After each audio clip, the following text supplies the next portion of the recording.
సంవత్సరాల తరబడి ఎన్ని మందులు వాడినా మీ మోకాల నొప్పులు తగ్గట్లేదా? ప్రాణ పెయిన్ క్లినిక్ లో అత్యాధునిక చికిత్స.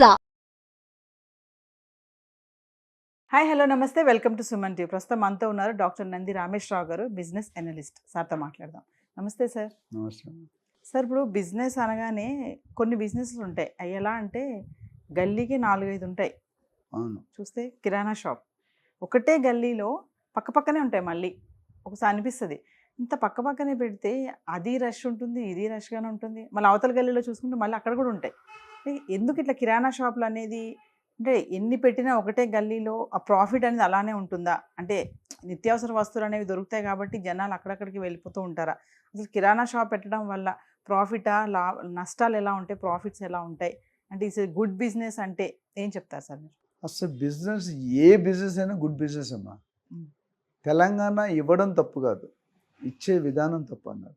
సో బిజినెస్ పెట్టడం తప్పు కాదు, బిజినెస్ చేసే విధానం రావాలి. సో ఆ విధానం రానప్పుడు ఫెయిల్ అవుతారు. అయితే బిజినెస్ అని పెట్టిన పేరేంటి? డబ్బు సంపాదనకి. ఏ బిజినెస్ అయినా, పాలు అమ్ముకోవడం కావచ్చు, న్యూస్ పేపర్లు కావచ్చు, కిరాణా షాప్ కావచ్చు, హోటల్ కావచ్చు, రెస్టారెంట్ కావచ్చు, పల్లీర్ షాప్, ఐస్ క్రీమ్ షాప్, ఏదైనా. ఎందుకంటే మీరు ఎంతకైతే మీ కాస్ట్ ఆఫ్ ప్రొడక్ట్ పడుతుందో, మ్యానుఫ్యాక్చరింగ్ కానీ సర్వీస్ కానీ, దాని మీద 20-30%. నేను 2-3 ఎగ్జాంపుల్స్ ఇచ్చి నేను సబ్జెక్ట్లోకి వస్తాను. కిరాణా షాప్ అంటే పేరు చెప్పలేము. సీతాఫల్ మండిలో ఒక షాప్ ఉంది, 50 years నుండి ఆ షాప్ ఉంది. ఈ హాల్ అంత షాప్ ఉంటుంది. అక్కడ దొరకని ఐటెం అంటూ లేదు. అచ్చా, అక్కడ ఉన్న గ్రేట్ ఫ్యాక్టర్ ఏం చూశానంటే, సపోజ్ ఏదైనా ఐటెం అడిగారు, అక్కడ లేదు, ఆయన లేదని చెప్పడు, ఆయన అసిస్టెంట్ పంపించి తీసుకుని నువ్వు మళ్ళీ పార్సల్ చేసి బిల్ చేయడం తెప్పించిస్తాడు. That factor I like. అంటే నా కస్టమర్ ఇవాళ నేను ఆ ఒక్క ఐటెం వెళ్తే నెక్స్ట్ టైం ఆయన అట్రాక్ట్ అయిపోతారు. ఇది ఒక వెరీ ఇంపార్టెంట్ ఫ్యాక్టర్. అంటే కస్టమర్ని ఇబ్బంది పెట్టకుండా మన దగ్గరకు వచ్చే కస్టమర్ని మనం మ్యాక్సిమం సర్వీస్ చేయాలి. వాళ్ళకి వేరే ఛాన్స్ అది తెలుసు. కస్టమర్లు ఇప్పుడు పువ్వులు అమ్ముకునే వాళ్ళు, అరటిపళ్ళు పక్కన ఇద్దరు ఒకటి, మనకు వేరే అనిపిస్తుంది. వాళ్ళు ఒకటే ఉంటారు, బావా బామ్మరిది, వదిన తోడుకోవడం, వీళ్ళే ఉంటారు. వాళ్ళిద్దరు డిసైడ్ అయితే మీరు ఏం చేయలేరు. కేబీఆర్ పార్క్ దగ్గర 2 ఉన్నారు పువ్వుల వాళ్ళు. ఫస్ట్ ఇంత గ్యాప్ ఉండేది, ఇప్పుడు పక్కన పెట్టుకుని ఇద్దరు కలిపి ఒక రేట్ పెట్టేశారు. అంటే ఫుల్లీ ఇంక్రీజ్.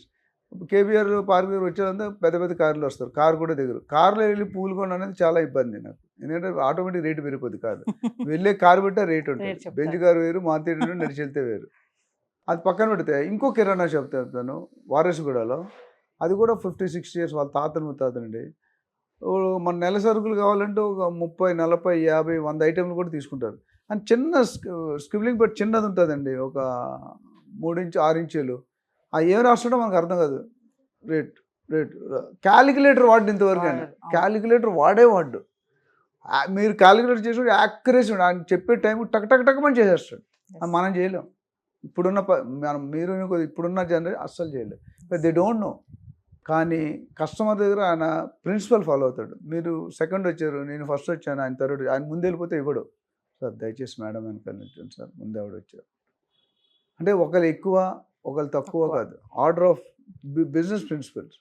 అట్లానే మీకు తవ్వ మార్కెట్ అని ఉంది, సెకండ్ వార్డ్ MG రోడ్ దగ్గర. ఓన్లీ బట్టలు అమ్ముతారు. ఆ షాప్ ఎంత ఉంటుంది అంటే 10x10 షాపులు ఉంటాయి. వాళ్ళు ఎంత పర్ఫెక్ట్ ఉన్నారంటే రేట్లు నెగోషియేషన్ లేదు.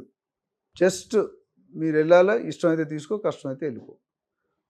అక్కడ 50-60 వాళ్ళ మార్జిన్ ఉంటుంది. నాకు వచ్చిన రేట్ మీద 20% యాడ్ చేసుకుంటారు. తర్వాత మీరు పొరపాటు కూడా ఎక్కువ తీసుకోరు.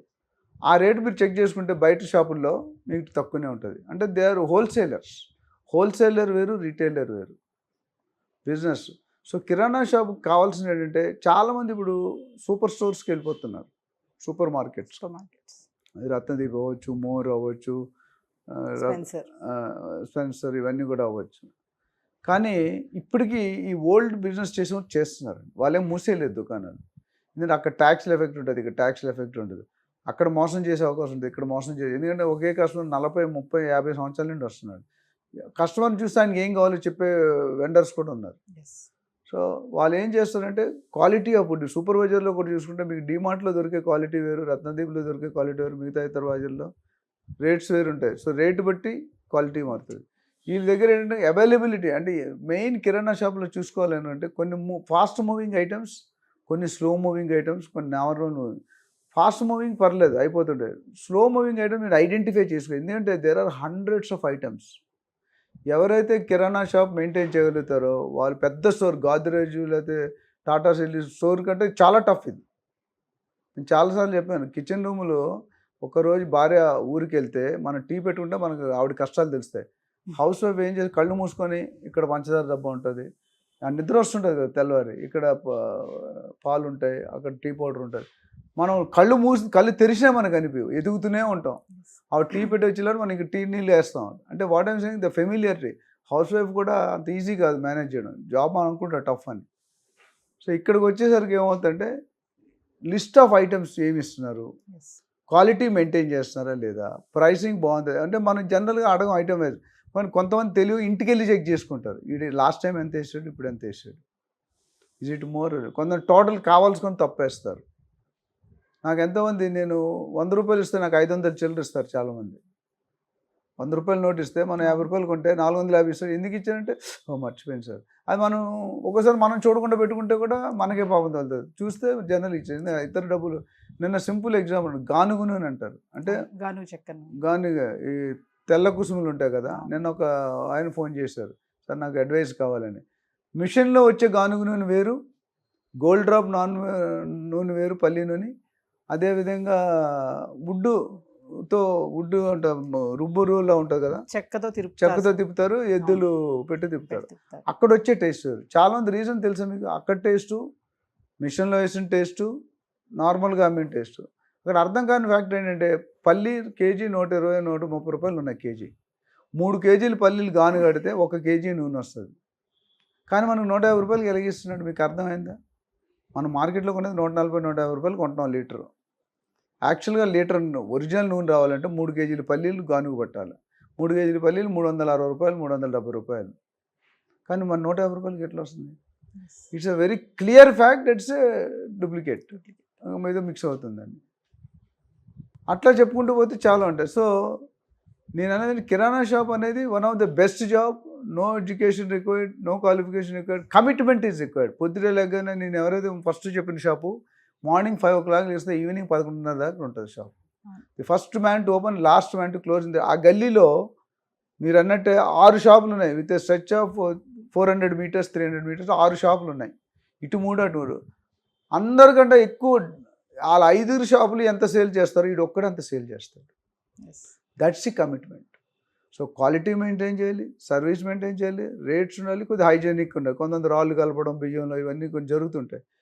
ఒకసారి వచ్చే కస్టమర్ రావాలంటే ఎప్పుడు కిరాణా షాపులకి రెఫరల్ బిజినెస్ ఎక్కువ. మీరు చూడండి, రెఫరల్ అంటే ఎవ్రీ మంత్ ఒకసారి 2 సార్లు వస్తూనే ఉంటాం. అండ్ ఆ షాప్ తప్ప వేరే షాప్కి వెళ్ళాం. ఇప్పుడు నేనే ఇక్కడ పక్కనే లూయిస్ ఫిలిపి షాప్ ఉంది, రెగ్యులర్గా సంవత్సరం 2-3 సార్లు పోతాం. ఒక పర్సన్ ఉంటాడు నాకు, ఆ పర్సన్ లేకపోతే నేను కొనుక్కుంటూ వచ్చేస్తా. అంటే ఆ కంఫర్ట్ జోన్ అట్లా ఏర్పడిపోయింది. అంటే అంత బాండింగ్ ఉంటుంది. సో మనం అలాంటి సర్వీస్ ఇచ్చి కస్టమర్ తాలూకా ఏం రిక్వైర్మెంట్ కావాలి, ఏం అడిగారు కరెక్ట్గా విని కరెక్ట్గా ఇచ్చి ఫ్రెష్ మెటీరియల్ ఇవ్వాలి, పాడైపోయిన మెటీరియల్ ఇవ్వకూడదు. ఇస్తే అది కూడా మనకి బ్యాక్లాగే. And demand main important loss అయ్యేది ఎక్కడంటే మూవ్ అవుతున్న ఐటమ్ కాకుండా మూవ్ అవుతున్న ఐటమ్స్ తెచ్చేస్తారు. అది తప్పు. సో మీకు ఏది మూవ్ అవుతుందో ఏది మూవ్ అవట్లేదో క్యాలిక్యులేట్ చేసి ఎవ్రీడే ఇన్వెంటరీ చెక్ చేసుకోవాలి. ఎందుకంటే కంప్యూటర్స్ ఉండవాలి, చెక్ చేసుకొని ఏదైతే అమ్మామో ఆ మెటీరియల్ మాత్రం రీఫిల్ చేసుకోవాలి. ఆడు ఫ్రీగా ఇస్తున్నాడు లేదా తక్కువ రేటుకి ఇస్తున్నాడు, ఆడు అమ్ముకునేవాడు అంటాడు సార్ ఫ్రీగా ఉంది సార్ వాళ్ళు డిస్కౌంట్ అనుకునే సార్ పాడైపోతాయి. ఫుడ్ ఐటమ్స్ కొంత ఎక్స్పైరీ అయిపోయినా అమ్మకూడదు. చాలామంది అమ్మేస్తుంటారు, ఎస్పెషల్లీ పెద్ద పెద్ద సూపర్ మార్కెట్లో జరుగుతాయి. డిస్కౌంటెడ్ అని చెప్పి డేట్లు అయిపోయినా ఇస్తారు, 1+1. సో అట్లా కాకుండా you have to see the business in a long term. Customer is our family member. నేను చాలాసార్లు చెప్పాను, గాంధీ గారు ఒక స్టేట్మెంట్ చెప్తారు, customer coming to our premises is not an interruption, he is doing a favour by coming to your premises. You are not doing any favour by serving to him. అది important. So ఫైనల్గా చూసుకుంటే ఇప్పుడు కిరాణా shop పెడితే turnover అనేది ఎలా ఉంటుందంటారు sir? Turnover అనేది అక్కడున్న విలేజ్ ఎక్కడ పెడుతున్నారు, ఎంత పాపులేషన్ ఉంది. నేను R&D అని చెప్పాను కదా అంతకుముందు వీడియోలో. ఇక్కడ కూడా దీనికి కూడా R&D, ఎన్ని షాపులు ఉన్నాయి, ఎంత పబ్లిక్ ఉన్నారు, ఎంత బిల్డర్స్ అవుతుంది అనేది కొద్దిగా అంచనాగా 100% యాక్యురసీ ఎవరు తీసుకోరు. తీసుకుంటే మీరు పెట్టుకున్న ఇన్వెంటరీ పెట్టి ఉంటుంది. మీరు ఇప్పుడు సూపర్ మార్కెట్లో 10,000 ఐటమ్స్ ఉంటాయి, అందరూ పెట్టుకోవచ్చు. కొన్ని గల్లీల్లో అంత మూవ్ అవ్వదు. ఎన్ని ఐటమ్స్ పెట్టు మీ దగ్గర ఇప్పుడు 10,000తో కిరాణా షాప్ స్టార్ట్ చేయొచ్చు, 1,00,000 రూపాయలతో స్టార్ట్ చేయొచ్చు, 2 లక్షలతో స్టార్ట్ చేయొచ్చు. దీనికి కూడా లోన్ ఫెసిలిటీస్ ఇస్తున్నారు. మన బిజినెస్ ఇండస్ట్రీ ఒక 3-4 years ఉంటే. అదేవిధంగా ఇంటీరియర్స్ అవన్నీ కూడా అట్టాసంగా చేయకుండా స్లోగా బిజినెస్ అవుతున్న కొద్ది గ్రో అవ్వాలి. మీరు ఎంత కావాలి, రెంట్ కట్టుకోవాలి. సో ఇది మొత్తం బిజినెస్ అంతా కలిపి ₹1,00,000తో స్టార్ట్ చేయొచ్చు. ₹1,00,000 చేసుకుంటే నాకు తెలిసి 25 to 30% మినిమం ప్రాఫిట్. ఇప్పుడు ఒక కిరాణా షాప్ చదువు లేకుండా మీరు ఒక అసిస్టెంట్ పెట్టుకుంటే 40,000-50,000 అంటే అవలీలుగా సంపాదిస్తారు. Thank you sir. సుమన్ టీవీలో మీ పర్సనల్ అండ్ బిజినెస్ ప్రమోషన్స్ కోసం కింది నెంబర్కి కాంటాక్ట్ చేయండి.